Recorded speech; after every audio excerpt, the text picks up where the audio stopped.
peux avancer rapidement. La grâce de l'enfantement est donnée maintenant. J'ai dit la grâce de l'enfantement, accouchement, est donnée maintenant à l'instant même. Pour toutes les femmes qui viennent ici, si tu avais des difficultés pour enfanter, depuis que tu cherches un enfant, ça n'arrive pas. La grâce est donnée à l'instant. En ce dimanche 6 octobre, à cette heure précise, la grâce est relâchée. Pour toutes les femmes qui désirent enfanter, mais qui n'arrivaient pas à enfanter, les portes sont ouvertes maintenant. Recevez la grâce. Au nom de Jésus.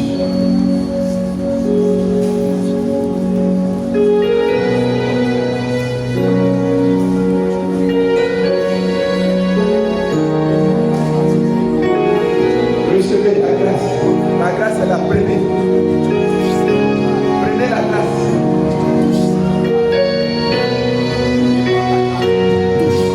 Parmi certains ont commencé à avoir des douleurs de l'enfantement parmi vous. C'est le signe que Dieu guérit des entrailles. Vous allez commencer à avoir des douleurs quand vous êtes en train d'accoucher. Seigneur, sentez la grâce, cette grâce-là. Donc, recevez cette grâce-là. Prenez la grâce, c'est pour vous. Prenez la grâce. Vous accouchez, vous enfantez à partir de cet instant. Je vous déclare enceinte. Je vous déclare enceinte maintenant même. Au nom de Jésus. Et que ça vienne. Que vos entrailles soient ouvertes. Que ça s'ouvre maintenant. Accueillez les enfants dans vos entrailles maintenant. Accueillez maintenant la grâce. Seigneur, réponds la grâce. Réponds cette grâce que tu as déjà relâchée. Réponds cette grâce sur toutes ces femmes. Maintenant, au nom de Jésus, recevez ce manteau-là sur vous. Ce manteau de femme enceinte. Ça tombe sur vous maintenant. Ça tombe sur vous maintenant. Au nom de Jésus. Ça tombe sur vous maintenant. Au nom de Jésus.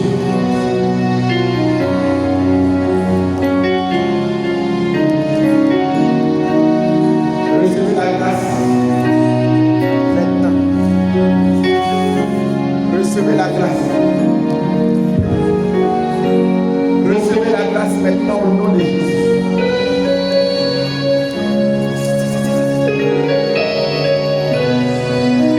C'est très fort, si vous respirez. La puissance de Dieu est en train de juger les démons, les esprits, les démons qui vont vous lâcher à l'instant. Des démons de famille vont vous lâcher maintenant à l'instant. À l'instant, au nom de Jésus, allez lâcher-les. Vous les esprits des eaux qui avaient bloqué leur enfantement. Sortez! Sortez-les! Lâchez-les! Lâchez-les maintenant! Je dis lâchez-les! Lâchez-les maintenant au nom de Jésus! Lâchez-les maintenant! Au nom de Jésus! Recevez la grâce! Recevez la grâce! Lâchez-les! Lâchez-les! Lâchez-les! Lâchez-les! Va-t'en! Va-t'en! Elle va bouger! Va-t'en!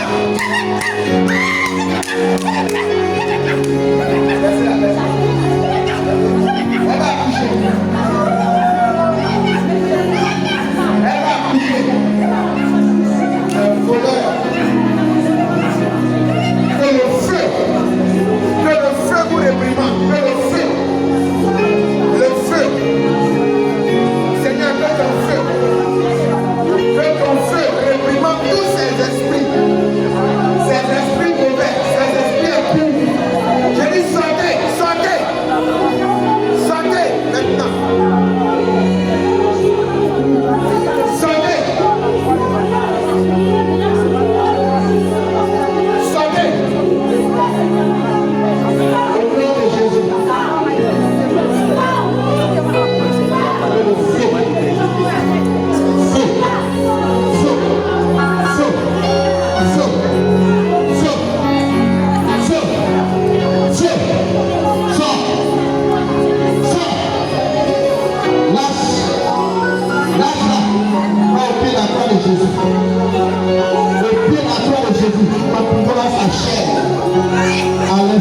au nom de Jésus.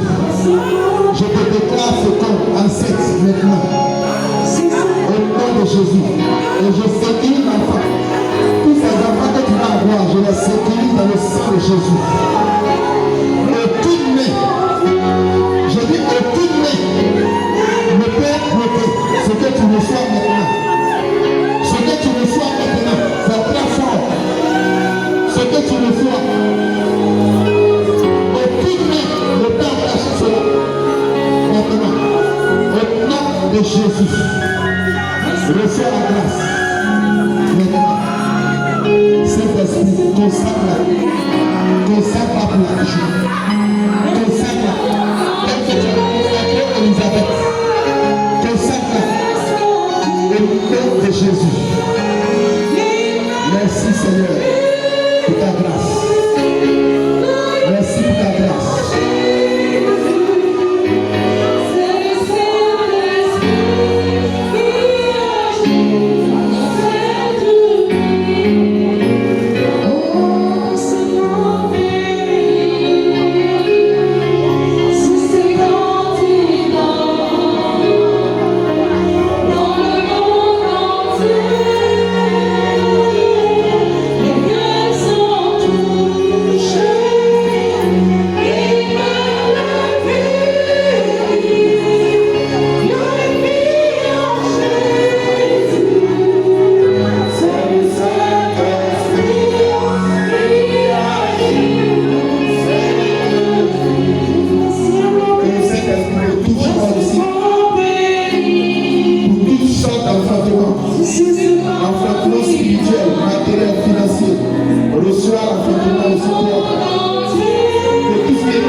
Alléluia. On s'assoit. Nous allons partager la parole de Dieu tirée de 1 Samuel. Le premier livre de Samuel, chapitre 1. 1 Samuel, à partir du chapitre 1. 1 Samuel à partir du verset 1.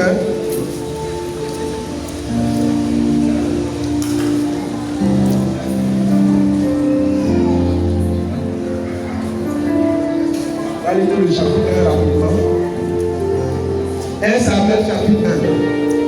Il y avait un homme de Ramathaïm Kophim, de la montagne d'Éphraïm. Il s'appelait Elkana, fils de Yeroham, fils d'Eliou, fils de Tom, fils de Kouf, un Éphratéen. Il avait deux femmes. L'une s'appelait Anne et la seconde Pénina. Pénina avait des enfants, Anne n'en avait pas. Tous les ans, cet homme montait de sa ville pour se prosterner devant le Seigneur, le Tout-Puissant, et pour lui sacrifier à Silo. Il y avait là, comme près du Seigneur, les deux fils d'Élie, Ophni et Pinas. Vers le jour, Elkana offrit le sacrifice. Il avait coutume d'en donner des parts à sa femme Pénina et à tous les fils et filles de Pénina. Mais Anne, il donnait une part d'honneur, car c'est Anne qu'il aimait. Bien que le Seigneur lui rendit stérile, de surcroît, sa rivale ne cessait de lui faire des affronts pour l'humilier, parce que le Seigneur l'avait rendu stérile. Ainsi agissait Elkana tous les ans, chaque fois qu'il montait à la maison du Seigneur. Ainsi Pénina lui faisait-elle affront. Anne se mit à pleurer et refusa de manger. Son mari Elkana lui dit: Anne, pourquoi pleures-tu? Pourquoi as-tu le cœur triste? Est-ce que je ne vaux pas mieux pour toi que 10 fils? Anne se leva après qu'on eut mangé et bu à Silo. Le prêtre Élie était assis sur son siège à l'entrée du temple du Seigneur. Pleine d'amertume, elle adressa une prière au Seigneur en pleurant à chaudes larmes. Elle fit le vœu que voici: Seigneur Tout-Puissant, si tu daignes regarder la misère de ta servante, te souvenir de moi, ne pas oublier ta servante,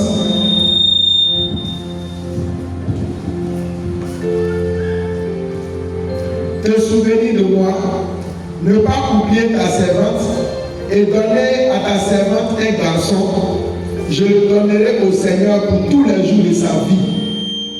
Et le rasoir ne passera pas sur sa tête. Comme elle prolongeait sa prière devant le Seigneur, Élie observa sa bouche. Anne parlait en elle-même. Seules ses lèvres remuaient. On n'entendait pas sa voix. Élie l'a pris pour une femme ivre. Élie lui dit: Seras-tu longtemps ivre? Va buver ton vin. Anne lui répondit: Je ne suis pas, mon Seigneur, une femme entêtée. Mais je n'ai bu ni vin, ni rien d'enivrant. Je me penchais seulement devant le Seigneur. Ne traite pas ta servante comme une fille de rien, car c'est l'excès de mes soucis et de mon chagrin qui m'a fait pleurer jusqu'ici. Élie lui répondit: Va en paix, et que le Dieu d'Israël t'accorde ce que tu lui as demandé. Elle dit: Que ta servante trouve grâce à tes yeux. La femme s'en alla, elle mangea, et elle n'eut plus le même visage. Il se levait de bon matin et se prosternait devant le Seigneur. Puis, il rentrait chez eux à Rama. Elkana connut sa femme Anne, et le Seigneur se souvient d'elle. Or, donc, au jour révolu, Anne, qui était enceinte, enfanta un fils. Elle l'appela Samuel, car, dit-elle, c'est au Seigneur que je l'ai demandé. Le mari d'Elkana monta avec toute sa famille pour offrir au Seigneur le sacrifice annuel et s'acquitter de son vœu. Mais Anne ne monta pas, car, dit-elle à son mari, attendant que l'enfant soit sévré. Alors je l'amènerai, il se présentera devant le Seigneur et il restera là-bas pour toujours. Son mari Elkana lui dit, fais ce qu'on te semble, reste ici jusqu'à ce que tu laisses sévrer. Que seulement le Seigneur accomplisse sa parole. La femme resta donc et elle allaita son fils jusqu'à ce qu'il l'eût sévré. Lorsqu'elle l'eut sévré, elle le fit monter avec elle, avec 3 taureaux, une mesure de farine et une outre de vin. Elle le fit entrer dans la maison du Seigneur à Silo, et l'enfant devint servant. Ils immolèrent le taureau et amenèrent l'enfant à Élie. Elle dit, pardon, mon Seigneur, aussi vrai que tu es vivant, mon Seigneur, je suis la femme qui se tenait près de toi ici même, et adressait une prière au Seigneur. C'est pour cet enfant que j'ai prié. Le Seigneur m'a concédé ce que je lui demandais. À mon tour, je le sais au Seigneur. Pour toute sa vie, il a cédé au Seigneur. Il se prosterna devant le Seigneur. Parole du Seigneur. Paix et joie. Paix et joie. Alors, le texte est un peu long, mais vous l'avez compris. Alléluia. Il s'agit d'une femme qui priait, qui demandait une grâce à Dieu. Cette femme s'appelle Anne. Anne, aux yeux des hommes, était stérile. Ça veut dire qu'elle n'enfantait pas. Anne était la co-épouse d'une femme qu'on appelait Pénina. Donc le monsieur qu'ils ont marié là, qu'elles ont marié s'appelle Elkana. Donc Elkana avait 2 femmes. Il y a une qui faisait des enfants et l'autre ne faisait pas des enfants. Donc l'autre était donc stérile. Alléluia.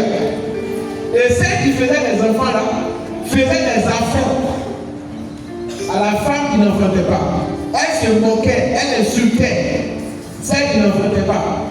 Chaque fois que Anne, qui n'enfantait pas, fait quelque chose, chaque fois que Anne envoyait l'un des enfants de l'autre, la femme qui enfantait là injurait amèrement, copieusement sa co-épouse.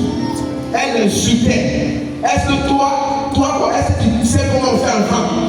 Vendre cimetière, vendre ciment, ceci, cela. Elle insultait chaque fois sa co-épouse. Pourquoi? Parce que sa co-épouse n'enfantait pas. Et cela faisait mal à Anne. Alléluia. Elle était choquée, elle était attristée. Son cœur était blessé. Par le fait qu'elle n'enfantait pas, mais aussi par le fait que sa co-épouse l'humiliait chaque fois. Alléluia. Peut-être que toi aussi tu es dans une situation où les gens de ta famille même t'humilient à cause d'une situation. Alléluia. Tu es peut-être l'aîné de votre famille, tu n'es pas encore marié et toutes tes petites soeurs sont mariées. Et quand ta maman, elle veut t'insulter, elle t'insulte par rapport à tes petites soeurs qui elles sont mariées. Elle trouve que c'est toi, depuis que tu es vieille, tu n'es pas marié, tu es dans sa maison, tu finis son sac de riz. Alléluia. Alléluia. Elle te compare toujours à tes soeurs qui elles sont mariées, elles ont des enfants. Toi peut-être tu ne travailles pas, les autres travaillent, alors que tu es peut-être l'aîné, mais tu ne travailles pas. Et on t'insulte, on t'humilie. Quand on doit faire une réunion de famille, toi on ne te compte même pas, on ne demande même pas ton avis. Alléluia. Parce que tu n'as rien et tu n'as rien dans la famille. Alléluia. Même dans les quartiers, on se moque de toi aussi. À cause de la situation dans laquelle tu es, la situation difficile dans laquelle tu es. Alléluia. Et on a commencé même à te surnommer. Et souvent, quand quelqu'un a un problème, on lui donne le nom de son problème.